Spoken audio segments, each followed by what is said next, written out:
शहजादी Cinderella बच्चों को कहानियाँ सुनाने के लिए आया करती थी। उसको बच्चे बहुत ज़्यादा पसंद करते थे। वो बच्चे कहानियाँ सुनने के लिए दूर दूर से आया करते थे और एक बाग में बैठकर सब सिंड्रेला की कहानियाँ सुना करते थे। मगर इर्द गिर्द के लोग जो सिंड्रेला को बिल्कुल भी पसंद नहीं करते थे, वो उस पे हंसा करते थे। मगर सिंड्रेला उन बातों को नज़रअंदाज करके बच्चों को कहानियाँ सुनाने में मसरूफ रहती थी। एक दिन सिंड्रेला पुराने से खंडर के पास से गुजर रही थी।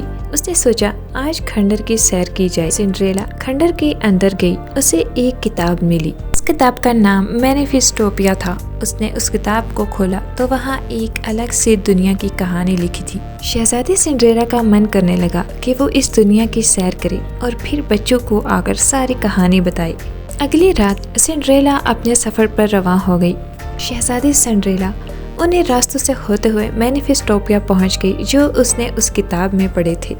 मैनिफेस्टोपिया इस कदर खूबसूरत था कि शहजादी सिंड्रेला हैरान रह गई। चलिए मैनिफेस्टोपिया की सैर करते हैं।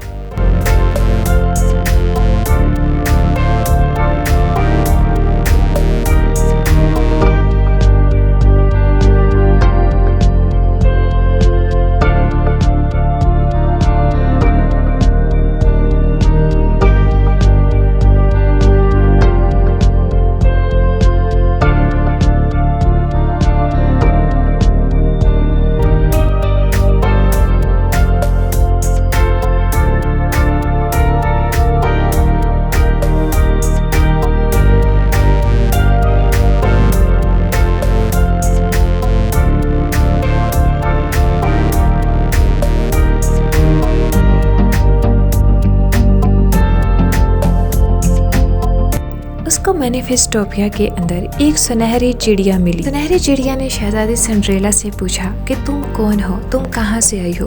तब शहजादी सिंड्रेला ने कहा, मैं एक इंसान हूँ और इंसानी दुनिया से आई हूँ। मुझे मैनिफेस्टोपिया बहुत ज्यादा अच्छा लगा है और मुझे इसकी सैर करने की इजाजत चाहिए। सुनहरी चिड़िया शहजादी सिंड्रेला को देखकर और उसकी मेहरबानी देखकर बहुत ज्यादा खुश हुई। सुनहरी चिड़िया ने शहजादी सिंड्रेला से कहा कि तुम मेरे पीछे पीछे चलो, मैं तुम्हें इस पूरे मैनिफेस्टोपिया की सैर करवाऊंगी। सैर करते करते शहजादी सिंड्रेला अचानक एक बहुत गहरी खाई में गिर गई। इससे पहले कि सुनहरी चिड़िया उसे कुछ कहती, सुनहरी चिड़िया के कहने से पहले ही शहजादी सिंड्रेला खाई में गिर गई। शहजादी सिंड्रेला वहाँ जोर जोर से चीखने लगी। उसने सुनहरी चिड़िया को कहा कि मुझे यहाँ से बाहर निकालो, मेरा दम घुट रहा है। सुनहरी चिड़िया ने उसे कहा कि हमें यहाँ से बाहर निकलना होगा, मेरा भी यहाँ दम घुटता है। अचानक उसको अजीबोगरीब आवाज आई और उसने देखा कि वहाँ एक राक्षस आ चुका है।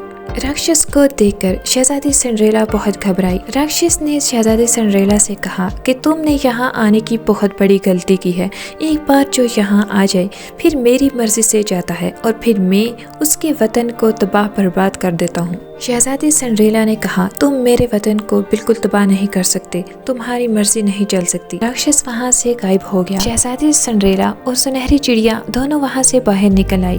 तभी शहजादी सिंड्रेला ने कहा कि मुझे अपने वतन वापस पहुँचना है, इससे पहले कि वो राक्षस वहाँ पहुँच जाए और मेरे खानदान को नुकसान पहुँचाए। शहजादी सिंड्रेला अपने वतन पहुँची।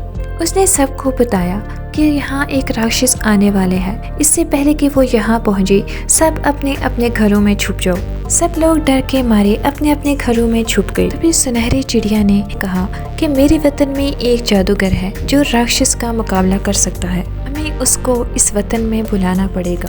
तभी चिड़िया वहाँ से गायब हो गई और शहजादी सिंड्रेला चिड़िया के आने का इंतजार करने लगी। कुछ देर बाद वहाँ जादूगर आया।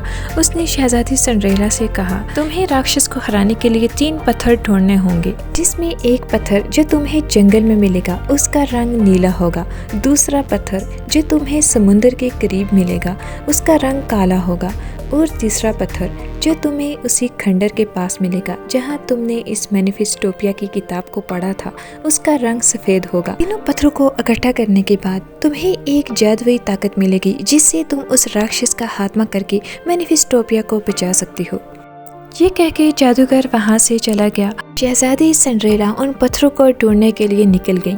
शहजादी सिंड्रेला ने अक्लमंदी का मुजाहरा करते हुए पत्थरों के रंगों जैसा लिबास पहना, जिससे उसे पत्थर ढूंढने में ज्यादा मदद मिल गई, क्योंकि उन पत्थरों की खासियत ये थी कि वो अपने जैसे रंगों को सामने पाकर फौरन चमकना शुरू हो जाते थे। जंगल में शहजादी सिंड्रेला नीले रंग का लिबास पहन कर गई, जिससे उसे नीला पत्थर मिल गया। उसने वो पत्थर उठा लिया। अब उसको समुद्र के करीब जाना था, इसके लिए उसने काले रंग का लिबास इस्तेमाल किया। काला पत्थर मिल गया, उसने उसे भी उठा लिया।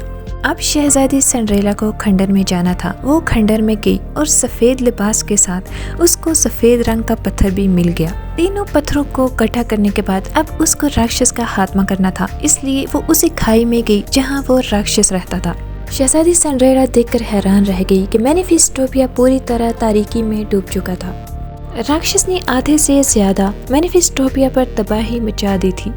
खाई में पहुंचकर वो जोर जोर से चिल्लाने लगी। उसने राक्षस को बाहर आने का कहा। तभी राक्षस नमूदार हुआ। वो आग की तरह गुस्से में था।